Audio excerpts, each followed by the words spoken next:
Hello welcome back. നമ്മൾ പൂച്ചക്കുട്ടന്മാരുടെ കൂട്ടിൽ litre box എടുക്കുമ്പോൾ എപ്പോഴും നമ്മൾ ശ്രദ്ധിക്കണം. കാരണം ചെറിയൊരു ലിറ്റർ ബോക്സ് ആണെങ്കിൽ എപ്പോഴും കൂട് വൃത്തികേടാക്കിയിട്ടേക്കും. അവർക്ക് കുറേ ഇട വേണം. ചെറിയ ഇടയിലൊന്നും ചെയ്യും, പക്ഷേ ഇതെല്ലാം ലിറ്റർ സാൻഡെല്ലാം നിലത്തെല്ലാം ഇട്ട് നിരത്തി കളയും. അല്ല തന്നെ ചുമ്മാതെ ഇതിങ്ങനെ മാന്തി മണ്ണ് വാരി പിള്ളേരെറിയും മാതിരി എറിയുന്ന കാണാം.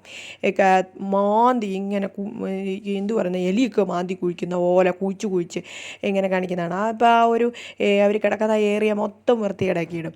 അപ്പം ഞാൻ വിചാരിച്ച് എൻ്റെ ലിറ്റർ ബോക്സിന് നീളം ഉണ്ടെങ്കിലും പക്ഷെ പൊക്കം കുറവാണ്. അപ്പോൾ ഈ പ്രശ്നമാണ്, നമുക്ക് അധികം ലിറ്റർ സാൻഡ് ഇടാനും പറ്റത്തില്ല. ഇടുന്നത് ഇവരിങ്ങനെ മാന്തി പുറത്തേക്ക് പോകും. അപ്പോൾ ഞാൻ വിചാരിച്ചു വേറൊരു ലിറ്റർ ബോക്സ് വാങ്ങി, അതായത് ഇച്ചിരി പൊക്കം കൂടിയ ഒരു ലിറ്റർ ബോക്സ് വാങ്ങിക്കാമെന്ന് വിചാരിച്ചു.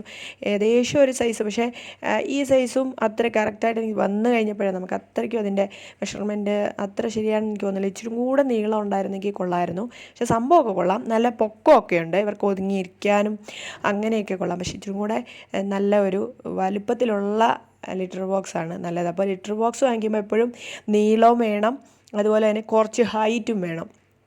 അങ്ങനെ ഉണ്ടെങ്കിലേ ഉള്ളൂ അതിനകത്ത് തന്നെ കിടക്കത്തുള്ളൂ. അപ്പം അല്ലെങ്കിൽ ഇതുപോലെ ഈ ലിറ്റർ സാൻഡെല്ലാം താഴെ വീണ് അവരുടെ കൂടെല്ലാം വൃത്തികേടാകാൻ സാധ്യതയുണ്ട്.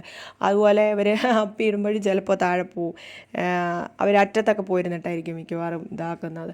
അതുപോലെ തിരിച്ച് ലിറ്റർ സാൻഡ് മാന്തി ഇടുമ്പോഴും ഒക്കെ പുറത്തു പോകാൻ സാധ്യതയുണ്ട്. അപ്പോൾ കുറച്ച് വലുപ്പം ഇച്ചിരി നീളവും അതേപോലെ ഇച്ചിരി ഹൈറ്റും ഉള്ള ലിറ്റർ ബോക്സുകൾ വാങ്ങിയതായിരിക്കും. ഇതിപ്പോൾ ഓൺലൈനായിട്ടൊക്കെ ഇഷ്ടം പോലെ കിട്ടും.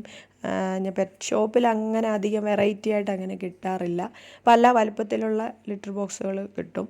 അത് നമ്മളിങ്ങനെ എടുക്കുമ്പോൾ വളരെ കെയർഫുള്ളായിട്ട് തിരഞ്ഞെടുക്കുക. Okay, thanks for watching.